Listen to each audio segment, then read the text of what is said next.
Welcome everyone to this Let's Chat About Inclusive Education session.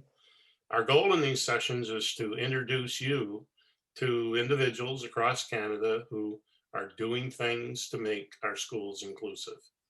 I'm Gordon Porter, the Director of Inclusive Education Canada, and I'm joined today by my colleagues, Diane Richler, who's the chair of the Catalyst for Inclusive Education Initiative of Inclusion International.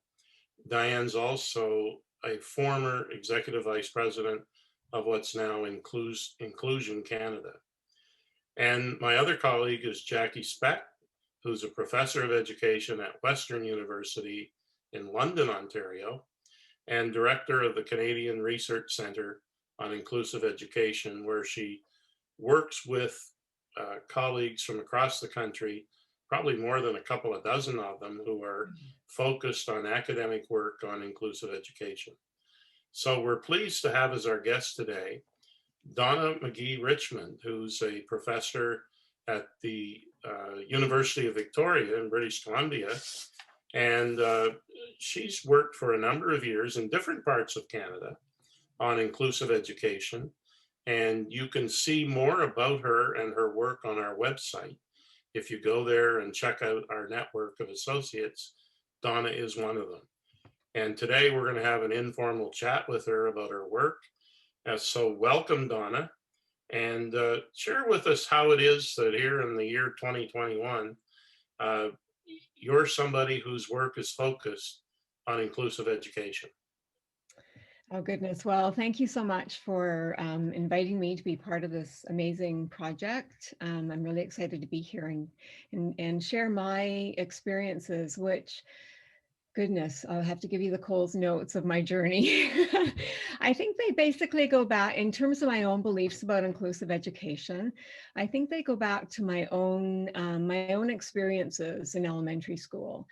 And my brother, who was pegged as special education and, you know, in needs of special support, etc. And he was always getting into trouble. So, you know, he was taught in a special room down by the furnace room in the basement of the school. And that always bothered me as a child. And I probably provided the impetus for me going into special education at the University of Alberta. And from there, you know, I was hooked in terms of education, in terms of teaching, in terms of really understanding learners and the diversity of learners, and how as we understand them, that's how we become better at teaching. So yeah, I went on to teach in an elementary school in rural Alberta, and a pull-out model, you know, working with those children who were in need of special support, and gradually saw that, oh, well, there are some teachers here who would love to have me in their classroom. So started working with them in the classroom, working with the kids in the classroom, a little bit less pull-out, developing relationships with those teachers, which I think is really, really important to do. And then we picked up our family and moved to Toronto. My husband moved his business, and decided I got on the supply list and went into a junior high school, and covered for a teacher for 3 months. They were placing bets in the staff room as to how long I would stay, actually, because it was junior high. There were 6 students, I believe, in a science lab set up. This was their regular classroom, 1 in each corner, and it was pandemonium. And I thought, this is like just the worst kind of inclusion, that's particularly at this vulnerable age. And I ended up staying. I mean, I knew that they were placing bets as to how long I would last. And then that also provided the impetus for me to continue my education. So I applied to do my master's at OASI, U of T, and then went on to do a doctorate as well. Yeah, I don't know how much more you want to hear, but I think also what was really foundational was working with Paula Stanovich and Ann Jordan on their Supporting Effective Teaching project. that didn't have the label of special ed, right? It was just supporting effective teaching and really understanding what are the elements of effective teaching, period.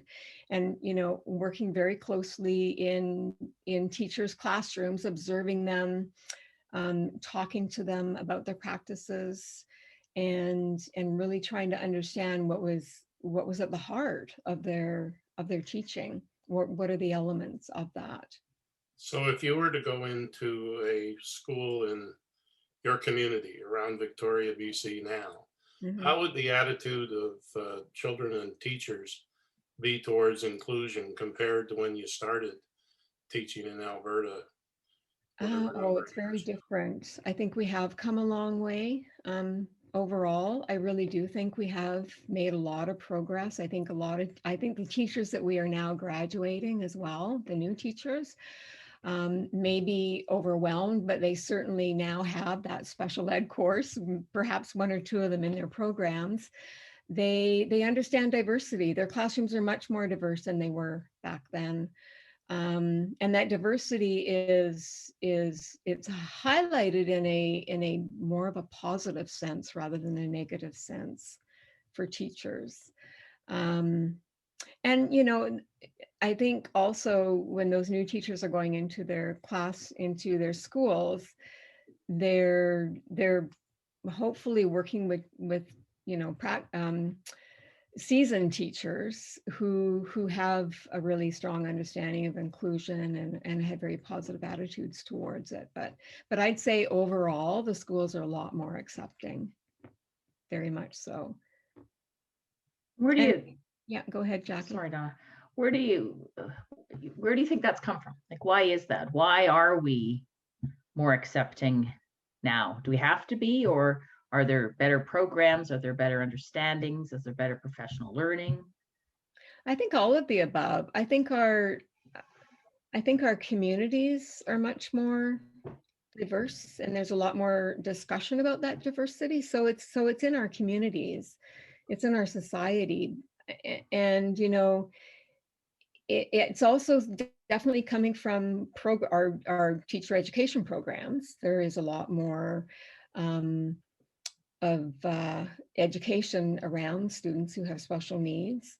There are a lot more, I think the approaches that we're now using, like universal design for learning, we didn't hear about that when I was going to school, right? Differentiated instruction, response to intervention, all of those approaches and strategies to teaching students, all students, not just students with special needs, are a lot more visible. We know a lot more about those approaches now than we have in the past. And there's definitely been a lot more research. I would say the research is much more prominent now than it was back then. If you look at, you know, when I think about when I did my research with Paula and Anne, you know, we were talking about Pajaris, and now those guys are much more, I mean, they were really the foundation, but now we can draw on lots of research that has focused on, you know, what does inclusion look like? What is effective teaching? You know, what is the role, what are the roles of teacher beliefs in what they do in the classroom?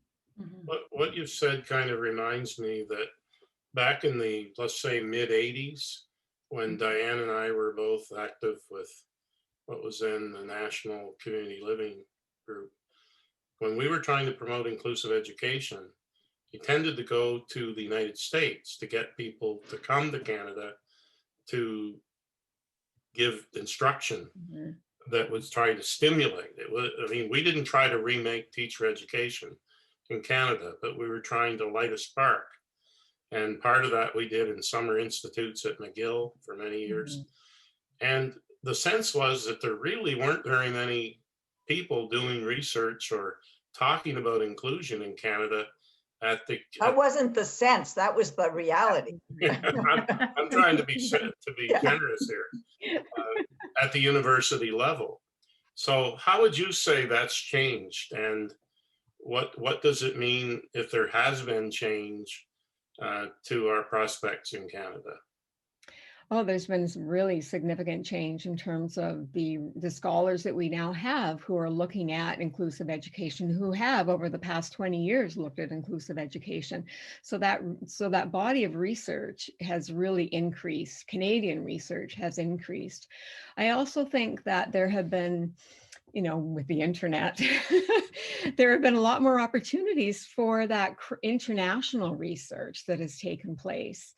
So, you know, there's been Canadian research, but there's also been, you know, international research where Canada has been part of that international research. So, you know, I was also fortunate to be on the research team of Judy Lupart and Tim Lorman, who were doing research in Ukraine, right? And you know, really focus on looking at their system. It was a large CETA grant, and you know, we were able to you know, look at, well, what does it look like in Ukraine? How do we get them to, you know, to this to looking at inclusion and to really understanding what inclusion is, because when we first went in there, they didn't know, and it was clearly evident in what we observed that they had no idea in terms of what inclusive education looked like.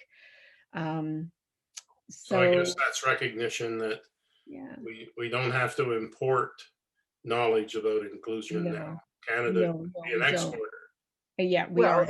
I mean, in fact, internationally, Canada now is viewed as one of the leaders. Yes. But I'm interested. I know that you've done a lot of work with kids who have multiple disabilities, maybe who use assistive devices, alternate forms of communication. Um, I think those kids are the ones who are most likely to face barriers getting into the regular school system. Can you talk a little bit about your experience? What makes schools more open to those? What allows teachers to be able to apply what they know about universal design for learning that maybe makes sense for, you know, to them, for children who express themselves in different ways, but they may see it more difficult to apply in the case of learners who have more significant disabilities? Yeah, there's been a number of, it's multifactorial, of course, it always is. Um, I worked at the Blurvy Macmillan Center in Toronto, and at the time when it was called the Hugh Macmillan Center. But you know, I was fortunate to work with families and to join school teams that supported those kids that use augmentative communication, that you know, who are non-speaking and you know, are using other ways of mobility. And I was really fortunate to be able to work with one family in particular, and actually John just did he was the student who I worked with from the time he was in grade 3, and he just did a guest speaking spot in my assistive technology course a week ago. And he's very independent. He had incredible family supports. He also had support, you know, locally from the rehab center. So I mean, he needed that that multiplicity of support. But he also had a strong family that said he's going to be included, and he was included. And what it took for that family, I mean, in the beginning, it really was that family, that the mom in particular, who would go into the school, provide support, be there at every team meeting, write the individual education plans when they were first being introduced, you know, what's an IEP kind of thing. She was highly supportive, and she has kind of done that all along the way. And now John is quite independent, and you know, he has been included. His high school experiences were less so. And I think that's just the nature of high school, junior and high school. You know, we tend to put students in boxes. We tend to stream students based upon their interests, based on their aptitude, etc. So he really struggled in his high school years to be included. So I think it's a combination of the supports and services that are available. It's a combination of, you know, where they're located. So I would say in many of the rural schools that we visited, those students were all fully included. They had no choice but to be included. There wasn't a separate classroom to send them to. There wasn't a separate school to send them to. So the teachers had to do it. They just roll up their sleeves and they do it. But when there's the option, I believe, when there is the option to segregate, then that's, you know, that's somebody else, because I don't know how to do that. I would say here in Victoria, because I'm currently teaching an assistive technology course, and based on the discussions of my students, many of those children are now included. I would say here in Victoria that the schools that they used to go to, the one school here in Victoria that those children used to go to, is now more of a service support school. So they will then go into, you know, the local schools and support those children. But the schools by and large are accepting of those students now. It's promoted a lot more collaboration amongst, you know, the team.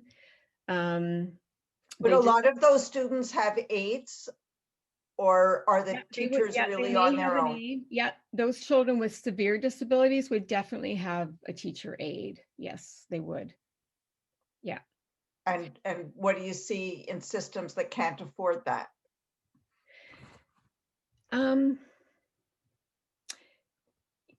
I would say there would be a sharing of aides. So, you know, students that have significant disabilities likely would have an aide, but if they don't, you know, if they're right on that cutoff point and, you know, the district can't afford it or whatever, or there isn't the funding for it, then it would be shared. It would be shared aides.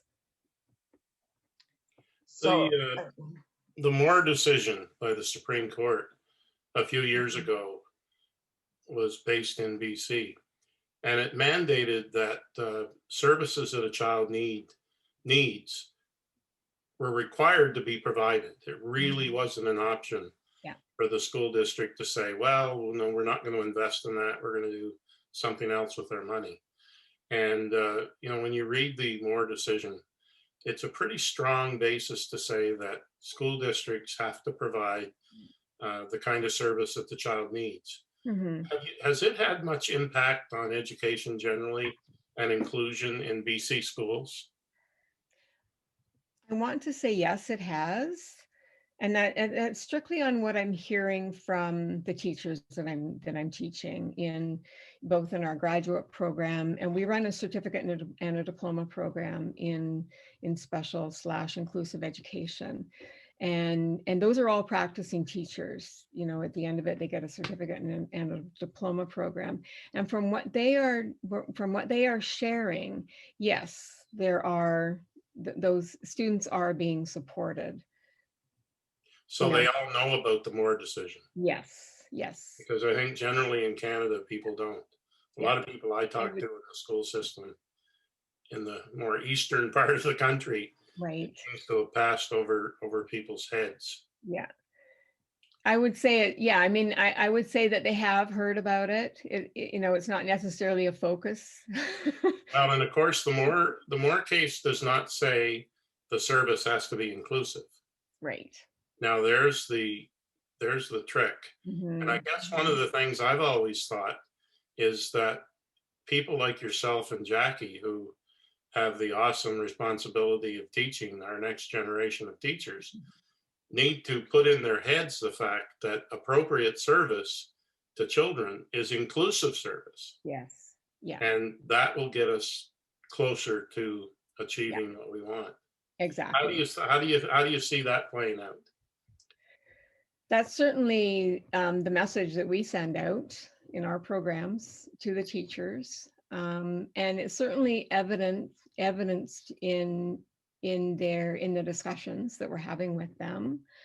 And it's a very strong message throughout all of our programs. In fact, you know, I teach the very first course in our graduate program, and it's strongly focused on inclusive education and policy and research, etc. And same in our certificate and diploma. Throughout that whole program, we talk about inclusion. Like that really is the highlight of every course in that program.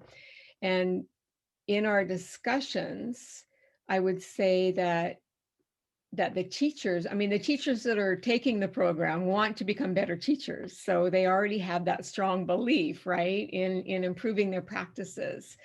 And so that's what we're seeing. And you know, most of them come from British Columbia, but they are from across Canada and internationally as well.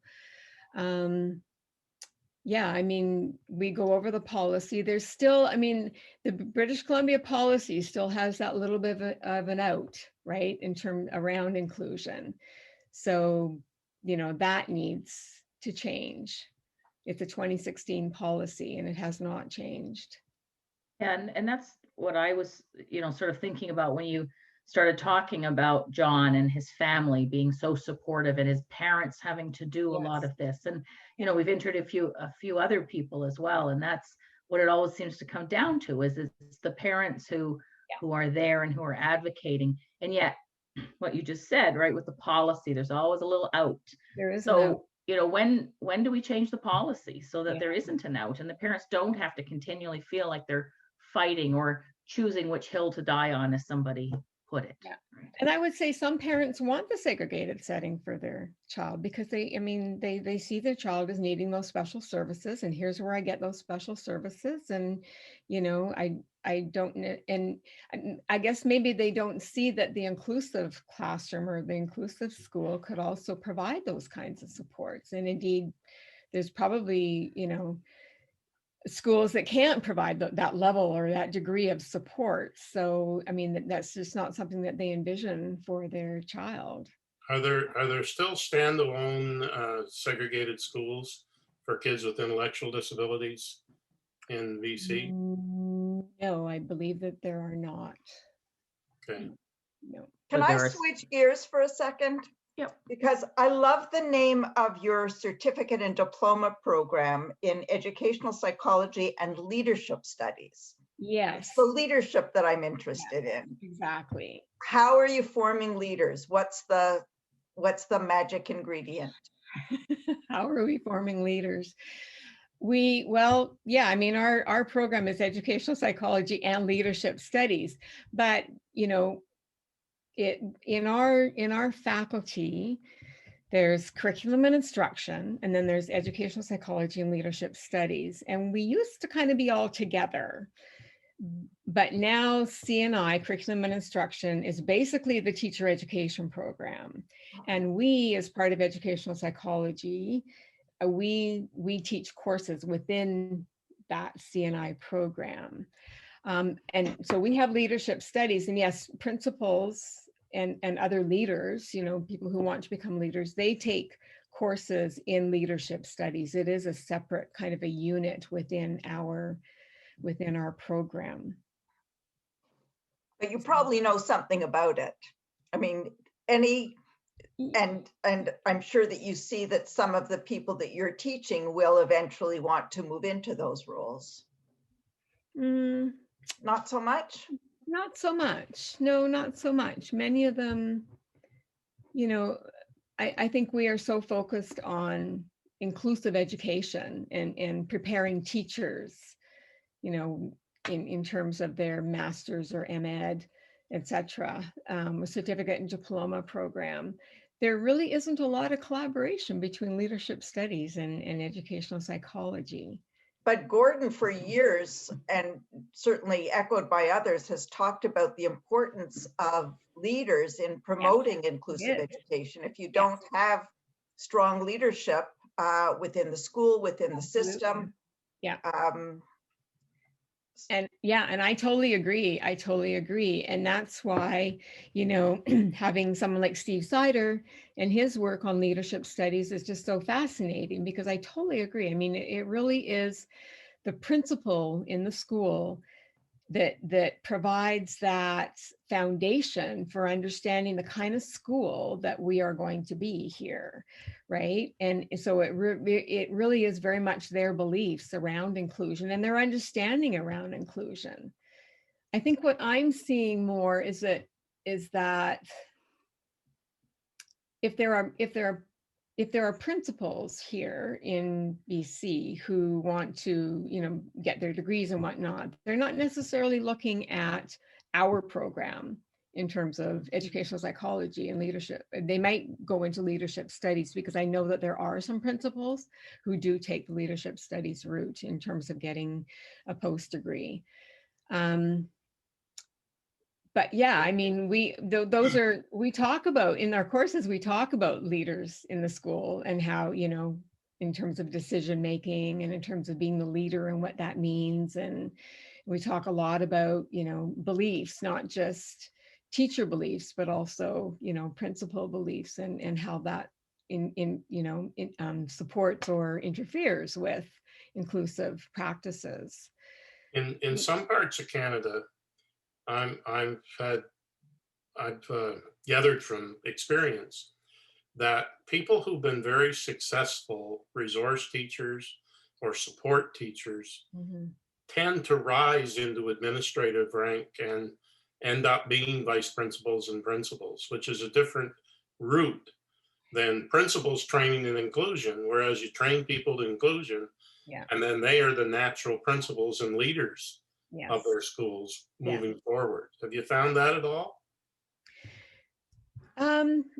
Yeah, definitely. I think the ones that are going into the teachers who are now wanting to become principals are interested in that policy development. They're more interested in the administrative role, kind